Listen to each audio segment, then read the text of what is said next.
Today is April 22nd, 2018, and I'm Kathryn Sandberg, and I'm at the Convention Center in San Diego at the American Physiological Society meeting. And I have the pleasure to interview Dr. Robert Charles Speth, who is currently a professor at Nova Southeastern University and also an adjunct professor at Georgetown University. Dr. Speth's work for many years has focused on the renin-angiotensin system. And Bob, if you're ready, I'd like to ask you some questions about your life as part of the Living History series for the American Physiological Society. Bob? Well, thank you. So Bob, tell me, what was it that made you decide to go to graduate school and pursue a career in biomedical science?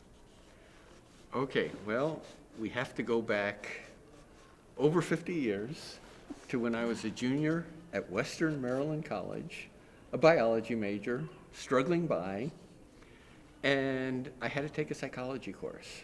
Uh-huh. And I just absolutely fell in love with psychology. And being a biology major, I looked at psychology more from a physiological perspective than a psychological perspective. And I thought, hey, the brain is an organ, just like the liver, the kidneys, the lungs, the heart. I'm going to figure out how the brain works. So that was when I decided I was going to become a neuroscientist. And it's funny because, to borrow a line from the old Barbara Mandrell and George Jones song, I was a neuroscientist when neuroscience wasn't cool, as opposed to I was country when country wasn't cool. So I've been basically a neuroscientist since 1967.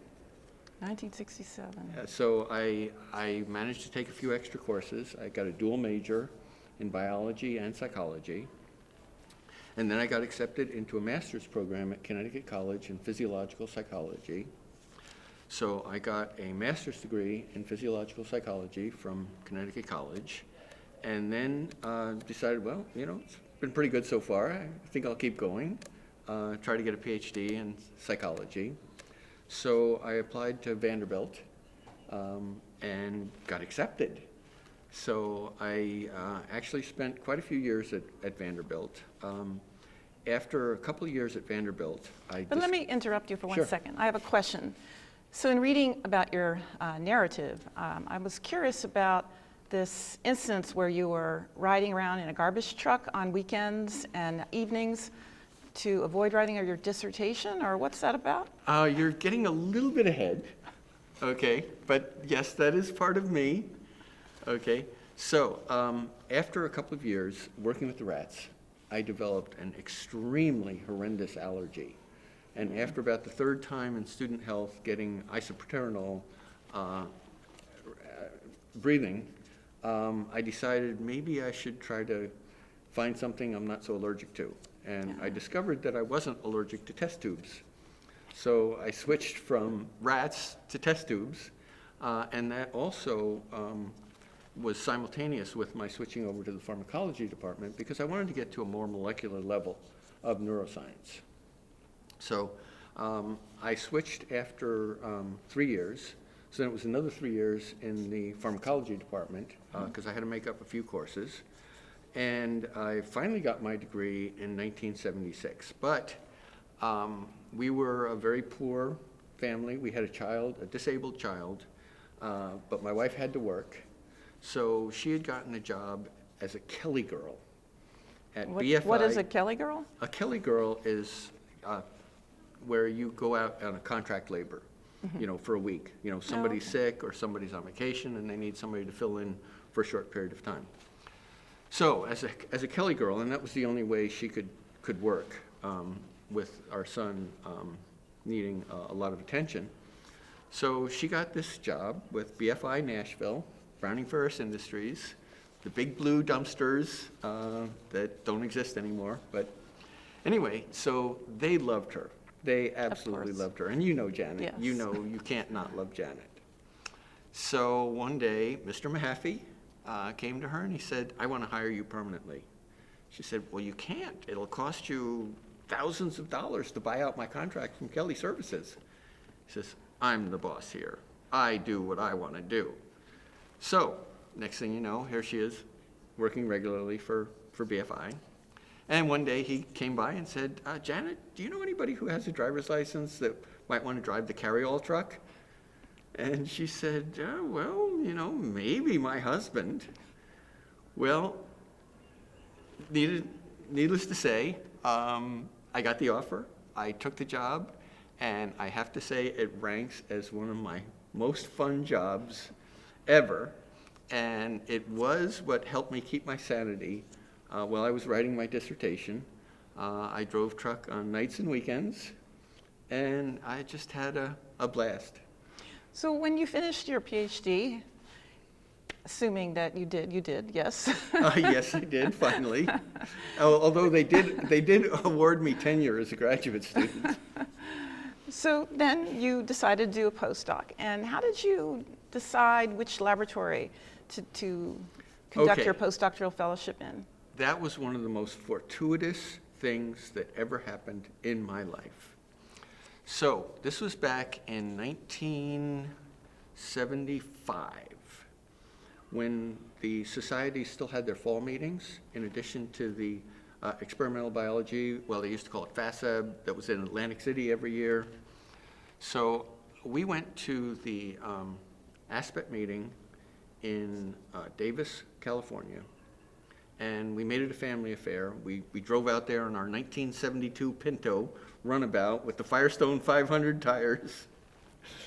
And so I'm presenting my poster, and Hank Yamamura walks up to me, and he starts talking to me. Well, I knew who Hank Yamamura was because he had already become famous for high-affinity choline uptake, for tritiated quinacridinal binding to the muscarinic receptors. So it's like, wow, Hank Yamamura is coming to look at my poster? So that was like, wow, already. But then he started making some really wonderful comments. Like, this is a really good piece of work. And, it's like, all of a sudden, wow, really? And I remember that moment so vividly because that was the first time in my life that I ever thought, maybe I really could become Dr. Speth. So that's when my relationship with Hank started. So we talked a little bit more, and I said, well, we're going to try to go down to Disneyland, and then we'll come back to Nashville. So he said, well, if you're going to be in Los Angeles, it's not that far out of your way to drop down to Tucson, come and visit the lab on your way back to Nashville. So we did. And he was just as welcoming as could be. He had a wonderful lab. So it's like, yeah, I think I'd like to do that. So I accepted the postdoc and finished up my degree in May of 1976 and moved out to Tucson. Originally, I was just going to be there for 11 months because I was going to go back to Nashville because we had a NRSA postdoc that we had applied for. Well, it turns out that I didn't get the NRSA at Vanderbilt, but Hank helped me get an NRSA in Tucson. So a blessing in disguise sometimes. Oh, what a blessing. What a blessing. So I became an NRSA postdoc. So I ended up spending a little over 3 years in Tucson. After the postdoc expired, they made me a research assistant professor, gave me a little bit of opportunity to teach. But the thing I want to emphasize the most about my postdoc with Hank is that he was the best postdoctoral mentor a person could ever have. So what would you say, what makes that? What made him such a great postdoctoral mentor? Well, for the one thing, he was supportive. He made me feel important. And he also always put the students first. We were like his children. He treated us as if we were his own children. And I still remember it was like 1977, going to one of the earliest neuroscience meetings. And I think it was even in San Diego here. And, I'd be walking around with him, and he'd walk up to somebody, and I knew they were famous, okay? And Hank would say, oh, hi, how are you doing? So on and so forth. Oh, by the way, this is Bob Speth. He's a postdoc in my lab, and he's doing some really marvelous work on the benzodiazepine receptor.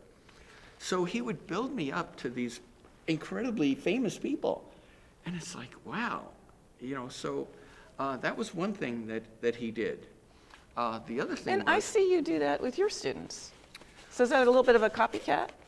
Oh, it's an absolute copycat, unabashed copycat. I see you promoting and your students all the time. Well, and that's let me continue that story in a minute, okay?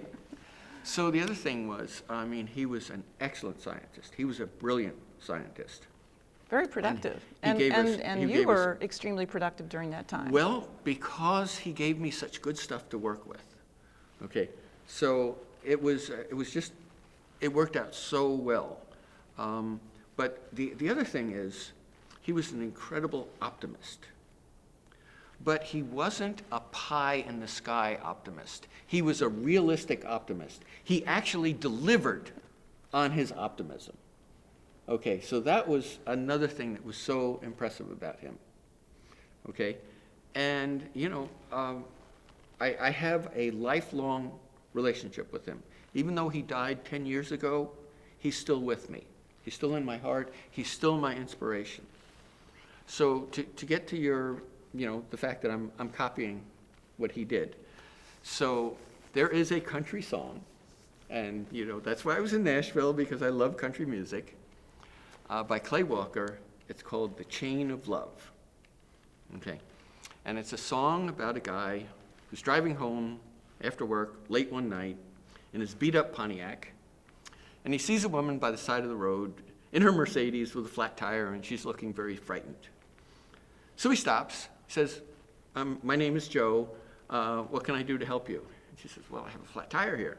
He says, no problem. So he fixes the flat tire, gets her ready to go off on her way, and she says, so what do I owe you? And he says, you don't owe me a thing. I've been there before, and someone's helped me out the way that I'm helping you. So if you really want to pay me back, here's what you do. Don't let the chain of love end with you. So the song goes on. The woman drives off in her Mercedes, and she stops at a diner a few miles down the road. She has something to eat, and the waitress is very friendly and has a smile on her face, and she's also about 8 months pregnant. So she's really dragging, okay? So the woman finishes her dinner and gets the check. So she leaves a $100 bill on the table, and the waitress goes to get the change. She comes back, and the lady's gone. And she looks on the napkin, and here's a note. You don't owe me a thing. I've been there before. Someone's helped me out just the way that I'm helping you. If you really want to pay me back, just don't let the chain of love end with you. So then... How much money did she leave? $100. Okay. And this is quite a few years back, so I'm sure it was probably about a $95 tip. Okay. So then the last scene is the woman comes home, climbs into bed with her husband, and she just whispers to him, "Don't worry, Joe, everything's going to be all right." So the chain of love made it all the way around. So that's one of the things that I try to instill the memory of Hank and his concern for his students in my students, and try to help them as much as possible, and also with the hope that they will in turn not let the chain of love end with them. That's a wonderful story, Bob. So you finished your postdoc with Hank, and then what happened next? Okay, well then I actually was very torn because I kind of wanted to stay with Hank, and I knew that this was a great relationship. I had a possibility to really do great things with Hank, but I would have always been his right-hand person. I wouldn't have been my own person, and I really wanted to try to be my own person. So I started looking for jobs, and because I had the skills, that was the other thing. I was extremely well trained by Hank. I was a very good receptor binder by the time I got out of Hank's lab. So the Cleveland Clinic was looking at the renin-angiotensin system in the brain. Okay, and very few people had looked at it, and it was in its infancy. And moreover, they hadn't been able to look at receptors for angiotensin in the brain. So it was almost a perfect fit for me to go to work with Carlos Ferrario's group at the Cleveland Clinic, looking at brain angiotensin receptors.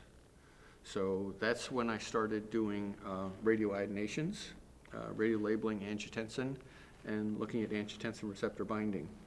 So was that when you decided that your part of your career was going to become the radioiodination man? Not at all. Not at all. I look back now, the first time I ever sent a radioligand to someone else, it was Hiroko Nishimura in 1982. And it was more like... In Memphis, right? She was in Memphis, yes. Yes. And she still comes back to Virginia to work with, blanking on the name. That's what happens when you get old. You forget names until 5 minutes later, and then all of a sudden, oh, yeah. So anyway, so I sent her some radioligand and really didn't think twice about it. And so I stayed at the Cleveland Clinic for 5 years. It went okay, but it wasn't going quite as well as Carlos wanted it. So I went to find another position. So I was very fortunate once again. I applied for a position at Washington State University College of Veterinary Medicine. There were already 2 people there working on angiotensin system and angiotensin receptors, Joe Harding and Jay Wright. So they thought, wow, this is great. We can have a little common group, a critical mass, Yes. for angiotensin receptors and angiotensin system. So I got the job. I was out at Washington State University for 19 years. Plus I did a 1-year sabbatical at the Oregon Regional Primate Center at Oregon Health Sciences University. So during that time, I continued to work on the renin-angiotensin system. And again, a very fortuitous event in my career. I saw something about a faculty exchange, and just on a lark, I said, yeah, this looks like it might be fun.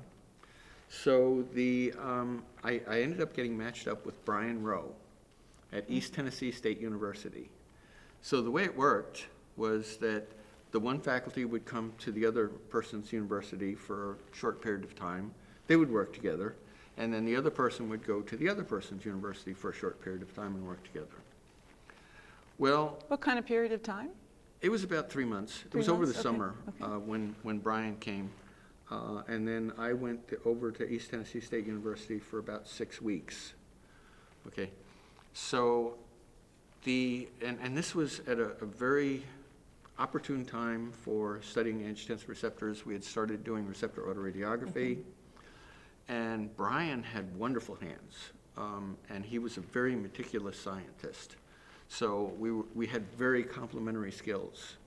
So I think we must have published about at least 10 papers together. And this was at a time when we were just discovering the angiotensin receptor subtypes. So we were the first to show the fact that there was both AT1 and AT2 angiotensin receptors in the rat brain using receptor autoradiography. So again, we went on to publish about 10 papers and did some of the best work in my career on the angiotensin receptors while I was collaborating with Brian Rowe. So I'm not sure where we were going with that. So you went to Pullman, and you were there for 19 years, and Oh. I was wondering, what made you decide you're going to become the Mr. international Dr. Radioiodination man? Right, yes. Bob Speth Nuclear, as Colin Sumner used to call it. And then after I moved Because to... you iodinate peptides for individuals all over the world. So. Right. And you've been doing it for many years. Right. So when I was at Pullman, Colin Sumners used to refer to me as Bob Speth Nuclear. And then when I went to Mississippi, I became Billy Bob Speth Nuclear. And then when I moved to South Florida, it was Roberto Nuclear. So anyway, it was the interaction with Brian Rowe. Brian got an American Heart Association grant to continue our radioligand binding studies of angiotensin receptors. But he was back in Tennessee, and the grant was from Tennessee American Heart. But I was written in for $3,000. And it's like, well, how do I get the $3,000? So we had a wonderful administrative associate in the department. And she very calmly said, well, no problem, just set up a service center. And you can invoice Brian for the peptides that you send him. So, oh, okay, well, fine. Yeah, we'll do that. And then Ian Phillips heard about this relationship. And he said, well, you know, Bob, as long as you're We could use some. Yeah, can you make some radioligands for me? So it started out as being a collaboration between Brian and I, and all of a sudden it mushroomed into what could be my signature contribution to the field, as having provided so many radioligands to so many researchers. I think I've done well over 1,000 radioiodonations and sent out probably 1,000 shipments of radioligands to researchers all over the world. And you not only radioiodinate, you actually develop new ligands, I mean, for investigators. So do you want to talk about some of those successes? We won't talk about the failures. Yes, okay. I mean, you're not just radioiodinating. Yeah, we only have an hour, so I don't think we can talk about all the failures. You're not just radioiodinating angiotensin. Right. So there were a lot of times where somebody wanted a radioligand and it had never been made before. So one of my common tricks was to put a tyrosine on the amino terminal of the peptide. So now we could radiolabel it, and hopefully, and more often than not, having that tyrosine on the amino terminal end of the peptide did not interfere with its functionality. So now we had a radioligand that we could reuse to characterize the receptors for that particular peptide.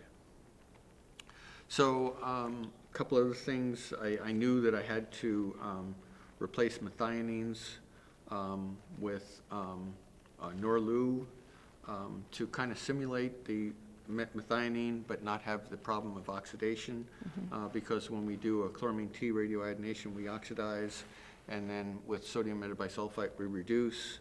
So the oxidation of the methionine could adversely affect the interaction of the peptide with the receptor. So and then people have said, we've never looked at this. Can you get the radioligand and radioiodinate it, even though nobody had ever done it before? So I've done that on a couple of occasions. So we have a few novel radioligands out there. Most recently, we just have been working with Norlu 27 glucagon that I've radioiodinated, and I'm working with Lee Spankir. We actually did the first receptor autoradiography of glucagon binding sites, or hopefully glucagon receptor binding sites, in the kidney. Nobody's ever done that before. Well, that's exciting. Yes. That's very exciting. All right, so we are in Pullman, lots of snow there, I know for a fact. And then you decide, I am going to go south. Can you tell us a little bit about that move to Mississippi? Okay, well, I had been at Pullman for 19 years, and just felt like I wanted to see if I could stretch my wings again. And so I just started applying for jobs, applying for chairmanship jobs, got several interviews, got the interview at the University of Mississippi. They brought me back for a second interview. It turns out it was two of us that were being considered, and the other person was way, way, way far more qualified than I was, but didn't seem to be wanting to do anything but retire there. So there didn't seem to be the spirit of... Well, nobody would think that about you. Thank you. Well, I know that period of time had some challenges, and would you like to talk about how challenges in life can occur and how you can survive them and move on? Yes, I can. So another part of me that we haven't talked about too much, and again, this is sort of a fortuitous thing that happened for me, is that one of the faculty in the pharmacology toxicology program at Washington State University didn't get tenure, and he was teaching kind of an introductory course for the graduate students. So they needed somebody to take it over, so I took it over, and this was in 1991, and it slowly morphed into an ethics course and a responsible conduct of research course. So again, I think I was kind of ahead of the curve, because I've basically been teaching responsible conduct of research for over 25 years now, and it's only within the last 10 or 15 years that NIH has said any graduate program needs to have a course in ethics and the responsible conduct of research. It's not just a graduate program now, it's also for any training award. Absolutely. Like even K-type grants for early stage investigators. Right. Very important area. So, and this turned out to be something I just absolutely love doing. I'm now probably in the 27th or 28th iteration of the course, and it just is more fun every year. I bring in outside facilitators who have expertise in the various areas in the modules we teach. We have animal research, human subjects research, we have intellectual property, we have mentoring, we have collaborative research. What else do we have? Lab notebooks. And I have a special module that I do myself, which is communicating science to the public. Because one of my mantras is that the public is our boss. I see that you write a lot of editorials in the Sentinel. Yes, yes. So the public is our boss, and they're investing their money in us. So we have a responsibility to the public to explain to them what we do in terms that they can understand, so that they can appreciate the fact that, hey, this is a good investment. This is really good for us. This is helping us. Yes, we would like to see our taxes going to support biomedical research. So that's another component. So I have some people from public relations come in as guest facilitators for this module. So anyway, it's one of the most fun courses I teach, and it's a 3-hour course. And I guess the best compliment I've ever gotten was, gee, Dr. Speth, you think you could meet twice a week instead of just once a week? And there's a couple times when, even though it's a 3-hour course, we've gone half an hour over because everybody was so interested and nobody wanted to leave. So anyway, so that's where the ethics come in. So I brought the course with me to the University of Mississippi when I took the chairmanship of the pharmacology department at the College of Pharmacy at Ole Miss, and continued to teach the course. And I encountered, I actually was quite successful.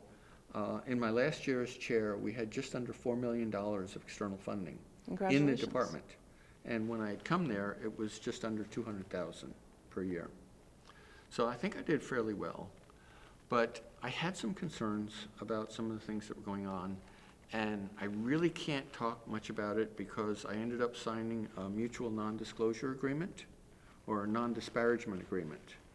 So I really can't go into the details.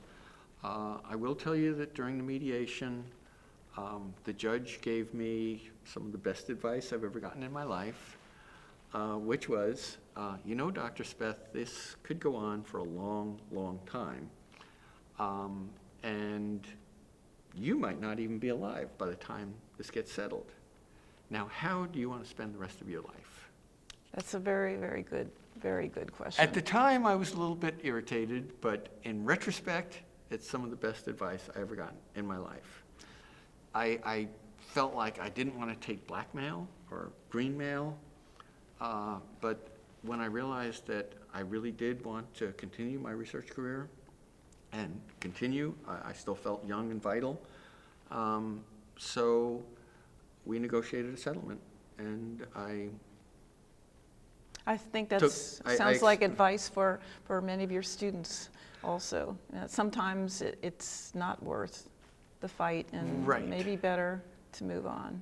Right. So I got a pretty good settlement. I was able to take all my research equipment, and very fortuitously, I got an R21 NIH grant. So I became pretty marketable. I interviewed at Nova, and it was one of the most intense interviews I've ever gotten, because, and I still love Andre Malovey to this day, because he was my dean in the College of Pharmacy, who hired me, knowing full well that I had just sued the dean of my college where I was leaving and retiring from. And he hired me anyway. And so I was determined I was going to make it that he made the right decision. So I went to Nova with this determination that I was going to prove to everybody that Andre Malovey made the right decision in hiring me. And I think I've pretty well succeeded. I think you've done very well there. We were able to do the work on the grant. I subsequently got another NIH grant, an R15 grant. And I've actually been continuously funded externally since 2010. And I have all these plaques on my wall. They give a certificate every year for external funding. But I have to say that for the last 4 years, it's because I've been collaborating with you on your NIH grant. So let's maybe tell the audience a little bit about how we met. So that's an interesting story. I was at the NIH as a postdoc, and you entered into my world. Do you want to tell us about that? Again, that was so fortuitous. The way we just hit it off so well. It was the year of 1990, the summer of 1990. So it was a little bit of a sad situation.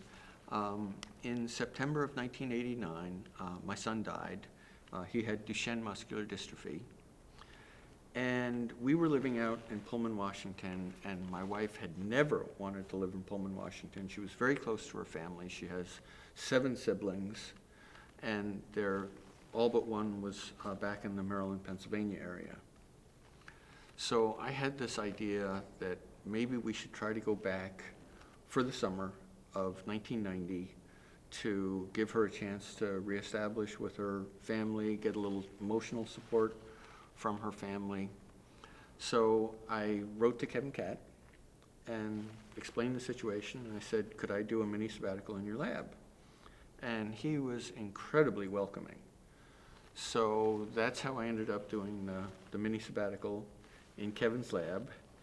And at the National Institutes of Health. At the National Institutes of Health. And one of the researchers there was you, and you were doing frog oocytes and calcium signaling, and I was doing some angiotensin receptors. And again, this is 1990, about the time when we were just discovering the subtypes, and I was doing the receptor autoradiography.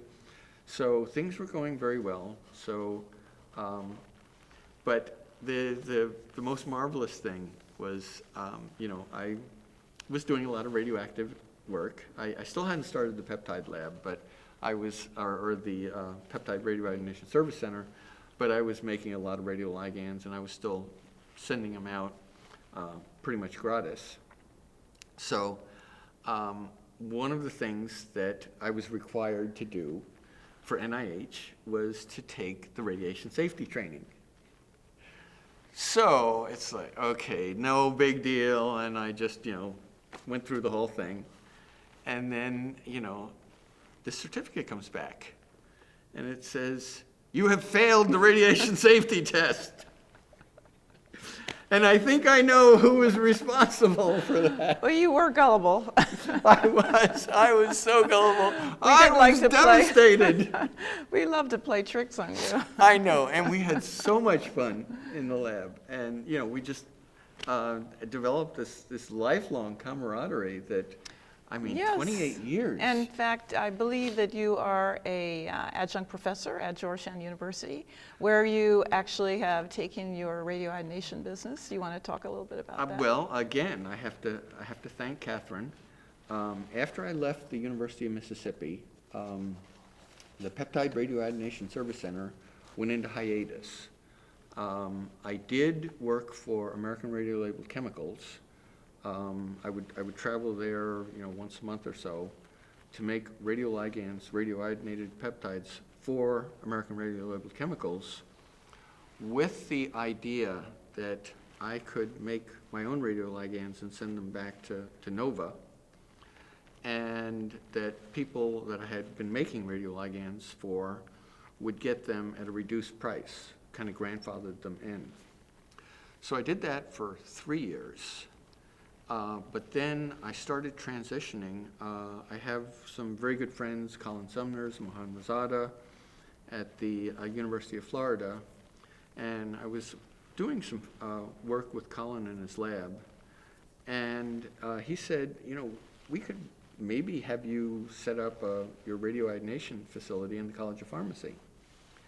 So they set that up, and for about 2 years, I actually was unofficially running the Peptide Radioionation Service Center out of the University of Florida in Gainesville. And then the Fukushima disaster hit in 2011, just about the time I was going to have that part of their Clinical and Translational Sciences Award.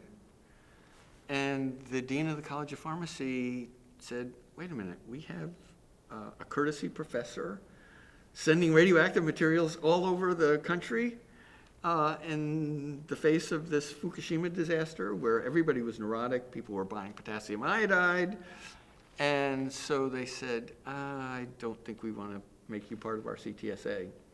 So they gave me another year to finish up and find somewhere else to go, and you heard of my plight.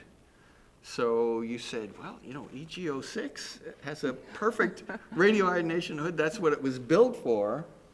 So you did all the... Well, it was quite easy to get you an adjunct professorship, given your CV with over 200 publications, Bob.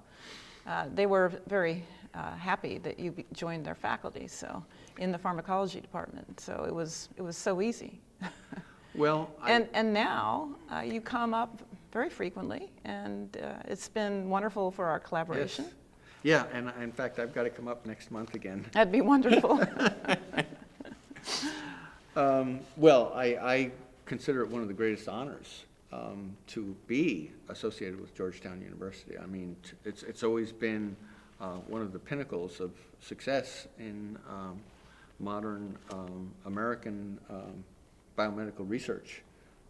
So, I'm just thrilled that I have this opportunity. And again, I just feel like, oh my goodness, I've got to make sure that they don't regret bringing me in here. And which actually, let me just diverge a little bit. I have a little bit of an inferiority complex. I don't know if it maybe had something to do with I was such a runt when I was a kid. Like I weighed 67 pounds when I started high school. So, I've got this inferiority complex, and I've always been bothered by something called the imposter syndrome. I've heard of that. Okay, so I'm constantly saying, these people that are my peers and my colleagues are so much smarter than me and so much more brilliant. You know, aren't they going to see that, you know, I don't belong here? And that makes me try twice as hard, because I feel like, well, maybe I'm not as good, but maybe if I work twice as hard. And so that is I the can reason fit you in. published over 200 papers? Is that what you're saying? Because you are Probably. rather productive. Well, I've been fortunate, you know, in many cases where I made a new radioligand, or I made some significant contributions to the work of the people that I sent the radioligands to, I've been a co-author on their paper. So a lot of my publications are joint publications that are really focused from other labs. But I do feel like I've made a lot of strong contributions, and perhaps maybe that work never would have been done had I not been making the radioligands and developing novel radioligands to do those projects. So anyway, I'm starting to get a little bit more comfortable feeling like, yeah, maybe I'm not an imposter. Maybe Hank was right. I really am Dr. Speth. So Bob, tell us a little bit about your family, because I know Janet, your wife, very well, and obviously she has been a very important influence in your career. Mm-hmm. And I think that the audience would love to hear your love story, which, by the way, in June you're celebrating something special. Yes. Okay. So, to give you all the gory details, when I was a freshman at Western Maryland College, she was a senior in high school, so it was the classic high school or college kid and the high school girl, the townie, and she thought I was a rich kid, a rich Jewish kid from New York. 0 for 3. But anyway, I got a blind date with her from a friend of hers set us up. And the first date was probably the worst date that ever happened in recorded history. However, I convinced her, and with her friend's help, to have a second date. It was the ROTC ball. So I show up in my ROTC uniform, and she was smitten. So we dated for 3.5 years. We got married the day before I graduated from Western Maryland in 1968, which means that in another 6 weeks, if we make it, we're going to celebrate our 50th wedding anniversary. But she has been incredibly supportive along the way. I think the time that she showed most of her mettle was during the time when the University of Mississippi was basically trying to fire me, even though I was a tenured professor. And she was doing all the work with the attorney we had hired to protect our interests, which enabled me to continue to do my research and to be productive. In fact, the last 2 years I was at University of Mississippi after I was relieved of the chairmanship, I probably published about 10 papers, and you know, was still very productive. And it kind of shocked people who, you know, were kind of expecting me to fall apart, and yet I continued, and I got some extra teaching. I was able to handle the extra teaching. So the only way I could have gotten through that was because Janet took all the nasty stuff and handled it and protected me from that, so I could continue to pursue my career. So that's when I really appreciated what a strong individual she is. But I have to tell you, one of the most delightful things happened just a couple of months ago. So I've always had an interest in libraries. I've loved libraries since I was 5 years old. The first time I walked into the Cranford Public Library, this majestic white building with these big Greek pillars, and walked in and saw all these books. And I've been in love with libraries and librarians ever since that time. So I developed a very good relationship with the head of libraries at Nova. And we got to know her and her husband, who's the pharmacist at Nova. So we did some things as a couple. So she decided she wanted to have Janet on the board of the Circle of Friends of Sherman Library. So she convinced Janet to be on the board.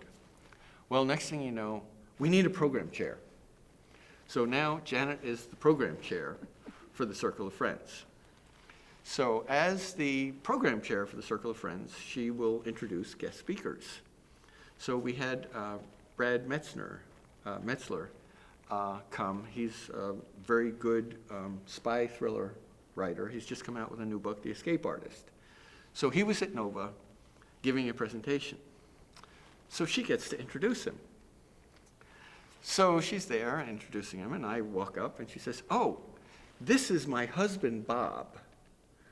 Okay, so she introduces me to Brad Metzler. Well, for the past 49 years, it's been pretty much, "Oh, this is my wife, Janet." And all of a sudden, it was, "Oh, this is my husband, Bob." And I was just so delighted to see the turn, the changing of the person who was the main person. So I was delighted with that. And really, I hate to say it, but Janet has a better relationship with the president of the university than I do, because his wife is on her program committee for the Circle of Friends of the Sherman Library. So yeah, she's an incredible woman. I was very fortunate. When you come up to Georgetown, you're calling her and telling her how the radioionation went. So she's very involved in your career. So you joined the American Physiological Society in 2000. What would you say the APS has, what kind of role would you say it played in your life? You know, it came as a surprise. I'm not 100% sure why I joined it, other than, I saw what a good society it was. I mean, I'm a neuroscientist. I've belonged to the Society for Neuroscience since the 1970s. Did you know Marty Frank before that time, before you joined? No, I didn't really get to know Marty Frank until about 2003-ish. Okay. So, and I was a member of ASPET and the Endocrine Society. And it's like, the Physiology Society is really good. I think I really want to become part of the Physiology Society. So I joined, and just increasingly, the Physiology Society has become my main society, the one that I have the most interest in, the one that I want to make donations to further the mission of the American Physiological Society. I've had minority students come to work in my lab, sponsored by the American Physiological Society. So I think what the American Physiological Society is doing is wonderful. And indeed, I think Marty has just been phenomenal in what he's done and accomplished in his 33-year tenure in heading the American Physiological Society. I think he's just a marvelous individual, and he really has transformed the society, in my opinion, to the best scientific society we have today. Well, thank you, Bob. This has been a wonderful time listening to your history and everything that's happened to you. And that concludes this interview. Okay, well, thank you so much. It was such a pleasure to be interviewed by you, certainly my closest colleague in science, and I hope we can go on for another 28 years.